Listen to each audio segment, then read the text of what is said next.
ദൈവനാമത്തിന് മഹത്വം ഉണ്ടാകട്ടെ.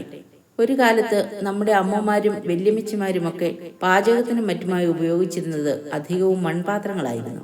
പുതിയ തലമുറയിൽ പലർക്കും അതൊരു പക്ഷേ കേട്ടറിവ് മാത്രമായിരിക്കാം. എളുപ്പത്തിൽ ഉടഞ്ഞു പോകുന്നവയാണ് അത്തരം പാത്രങ്ങൾ. എന്നാൽ വിലയേറിയ പല വസ്തുക്കളും സൂക്ഷിക്കുന്നതിനും അവ ഉപയോഗിച്ചിരുന്നു. ഒരിക്കലും ആ പാത്രത്തിന്റെ രൂപമോ വിലയോ അല്ല അതിന്റെ മൂല്യം നിർണയിക്കുന്നത്, മറിച്ച് ആ മൺപാത്രങ്ങൾക്കുള്ളിൽ നിക്ഷേപിക്കുന്ന വസ്തുവിന്റെ അമൂല്യതയാണ്. ശരീരത്തെ മൺപാത്രത്തോട് ഉപമിക്കുന്നത് വേദപുസ്തകത്തിൽ പല ഭാഗത്തും കാണാനാവും. നിലത്തെ പൊടിയാൽ മെനയപ്പെട്ട മനുഷ്യൻ മൂല്യമുള്ളവനായത് ദൈവത്തിന്റെ ശ്വാസം ഉള്ളിൽ വന്നപ്പോഴാണ്. എന്നാൽ പാപം ചെയ്ത് ആ ദൈവകൃപയെ നഷ്ടമാക്കി കളയുന്നവനാണ് മനുഷ്യൻ. എങ്കിലും ഈ അത്യന്ത ശക്തി ഞങ്ങളുടെ സ്വന്തം എന്ന് വരേണ്ടതിന് ഈ നിക്ഷേപം ഞങ്ങൾക്ക് മൺപാത്രങ്ങളിലാകുന്നു ഉള്ളത് എന്ന് പൗലോസ് അപ്പോസ്തലൻ കൊരിന്ത്യർക്ക് എഴുതിയ ലേഖനത്തിൽ പറഞ്ഞിരിക്കുന്നു. ദുർബലവും താൽക്കാലികവുമായ നമ്മുടെ ശരീരങ്ങൾ ദൈവത്തിന്റെ അവിശ്വസനീയമായ സാന്നിധ്യവും ലക്ഷ്യവും ഉൾക്കൊള്ളുന്നു. വിശുദ്ധ മത്തായി എഴുതിയ സുവിശേഷം 13-ാം അധ്യായം 47 മുതൽ 51 വരെയുള്ള വാക്യങ്ങളിൽ സ്വർഗരാജ്യത്തെ കടലിൽ എല്ലാ വക മീനും പിടിക്കുവാനിടുന്ന വലയോടാണ് കർത്താവ് ഉപമിച്ചിരിക്കുന്നത്. മുക്കുവൻ കടലിൽ വല വീശുമ്പോഴും വല വലിച്ചു കയറ്റുമ്പോഴും അതിലെത്ര തരം മീനുണ്ടെന്നോ എല്ലാം നല്ലതാണോ എന്നോ നോക്കാറില്ല. തീരത്തെത്തിയ ശേഷം നല്ല മീനുകൾ പ്രത്യേകം സൂക്ഷിക്കുകയും ചീഞ്ഞതെല്ലാം എറിഞ്ഞു കളഞ്ഞ് വല കഴുകി വൃത്തിയാക്കുകയുമാണ് ചെയ്യുന്നത്. അതുപോലെ ഇവിടെയും നല്ലതെല്ലാം കൂട്ടിവെക്കുന്ന പാത്രങ്ങളെ കുറിച്ച് പറയുന്നുണ്ട്. ലോകാവസാനത്തിൽ സംഭവിക്കുന്ന വേർതിരിക്കലും ശുദ്ധീകരണവുമാണ് ഈ ഉപമയിൽ അർത്ഥമാക്കുന്നത്. ഇന്ന് നമ്മുടെ ശരീരമാകുന്ന മൺപാത്രങ്ങളിൽ എന്താണ് നിറഞ്ഞിരിക്കുന്നത്? ദൈവം മുമ്പാകെ നല്ല പാത്രങ്ങളായി നാമും കാണപ്പെടുമോ? വലയിൽ നിന്നും നല്ലത് വേർതിരിച്ച് നിറയ്ക്കുമ്പോഴാണ് പാത്രം മൂല്യമുള്ളതായി തീരുന്നത്. അതുപോലെ തന്നെ സ്വർഗരാജ്യ മൂല്യങ്ങൾ ഉള്ളിൽ സ്വീകരിക്കുമ്പോഴാണ് മൺപാത്രങ്ങളായി നാമും വിലയേറിയവരായി തീരുന്നത്. അങ്ങനെ ആ നല്ല മൂല്യങ്ങൾ സ്വീകരിക്കുവാൻ തയ്യാറാണോ നാം? അതോ തകർന്നും നുറുങ്ങിയും ഇരിക്കുന്നവരോ? താൻ നിർമ്മിച്ച പാത്രം ചീത്തയായി എന്ന് കണ്ട് അതിനെ തികച്ചും പുതിയതാക്കി തീർക്കുന്ന കുശവനെ കുറിച്ച് യിരെമ്യാ പ്രവചനം 18-ാം അധ്യായത്തിൽ കാണുന്നു. ഉടഞ്ഞു പോയതിന് രൂപവും ഭാവവും നൽകാൻ ഉടയവന് അവകാശമുണ്ട്.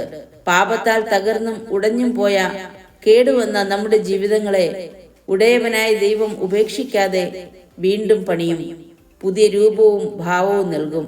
ഒരേ പിണ്ടത്തിൽ നിന്ന് മാനപാത്രവും അപമാന പാത്രവും ഉണ്ടാക്കുവാൻ കുശവന് അധികാരമുള്ളതുപോലെ ദൈവം നമ്മെ തന്റെ കരുണയുടെ പാത്രങ്ങളായി തിരഞ്ഞെടുത്ത് നമ്മിൽ തന്റെ തേജസ്സിന്റെ ധനം വെളിപ്പെടുത്തുവാൻ ശക്തനാണെന്ന് തിരുവചനത്തിൽ നാം വായിക്കുന്നു. നമ്മുടെ യോഗ്യതയാലല്ല നാം മാനപാത്രമായി തീരുന്നത്, ദൈവസ്നേഹത്താലാണ്. ദുർബലവും കേടുപാടുകൾക്ക് വിധേയമാകുകയും ചെയ്യുന്ന നമ്മുടെ ശരീരമാകുന്ന മൺപാത്രത്തെ വിശുദ്ധിയോടെ കാത്തു സൂക്ഷിച്ചെങ്കിൽ മാത്രമേ ദൈവത്തിന്റെ കരങ്ങളിൽ ഇണങ്ങിയ പാത്രങ്ങളായി സ്വർഗരാജ്യത്തിലെ കൃപകൾ നിറച്ചു വയ്ക്കുന്ന പാത്രങ്ങളായി ശോഭിക്കുവാൻ സാധ്യമാകൂ. നമ്മുടെ ശരീരം ദൈവത്തിന്റെ മന്ദിരമാണെന്ന ബോധ്യമാണ് ഉണ്ടാവേണ്ടത്. ഇന്ന് പലപ്പോഴും നാം മറക്കുന്നതും അതുതന്നെയാണ്. ശരീരവും മനസ്സും ഒരുപോലെ തകർക്കുന്ന ലഹരി വസ്തുക്കളിൽ നിന്നും ദുർമാർഗങ്ങളിൽ നിന്നും അകന്നു നിൽക്കുവാൻ ഇന്ന് പലർക്കും കഴിയാറില്ല. അതുമാത്രമല്ല, തെറ്റായ ചിന്തകൾ, അസൂയ, ദേഷ്യം, പക, സ്വാർത്ഥത, അലംഭാവം, പലതിനോടുമുള്ള അമിതമായ ആസക്തി, ഇങ്ങനെ പല വിധത്തിൽ മനസ്സിനെയും തകർക്കുന്നുണ്ട്. കഴിഞ്ഞ കാലങ്ങളിൽ ഞാനും നിങ്ങളും ഒരുപക്ഷെ തകർന്നടിഞ്ഞു പോയവരായിരിക്കാം.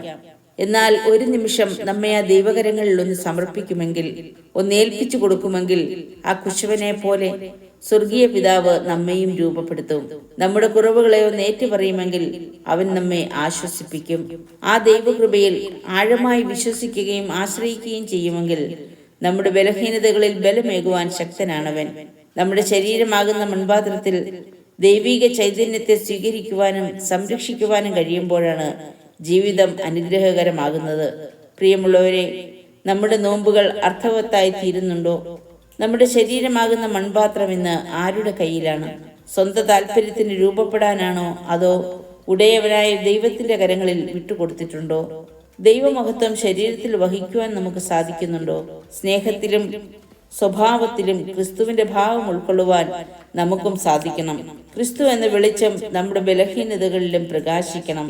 നല്ലതിനെ സ്വീകരിക്കുന്ന സ്വർഗീയ പാത്രങ്ങളാകാൻ തക്കവണ്ണം ദൈവകൃപയിൽ നമുക്കും വളരാം. ദൈവമഹത്വം പ്രതിഫലിപ്പിക്കുന്ന മാനപാത്രങ്ങളായി നമുക്കും കാണപ്പെടാം. ഉടയവന്റെ ഇഷ്ടമനുസരിക്കുന്ന മൺപാത്രങ്ങളായി നാം മാറുമെങ്കിൽ അവിടുന്ന് നമ്മെ നിത്യതയിലേക്കുള്ള മാനപാത്രങ്ങളാകുവാൻ ചേർത്ത് വയ്ക്കും.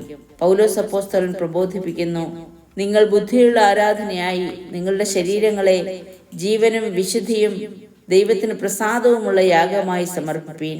പ്രാർത്ഥിക്കാം. കർത്താവേ, ഞങ്ങളുടെ ശരീരമാകുന്ന മൺപാത്രങ്ങളെ നിനക്ക് പ്രസാദകരമായ രീതിയിൽ രൂപപ്പെടുത്തണമേ. നല്ലത് ചെയ്യുന്നവരായി തിരുസന്നിധിയിൽ പ്രയോജനമുള്ള മൺപാത്രങ്ങളായി ഞങ്ങളെയും തീർക്കണമേ. ആമേൻ.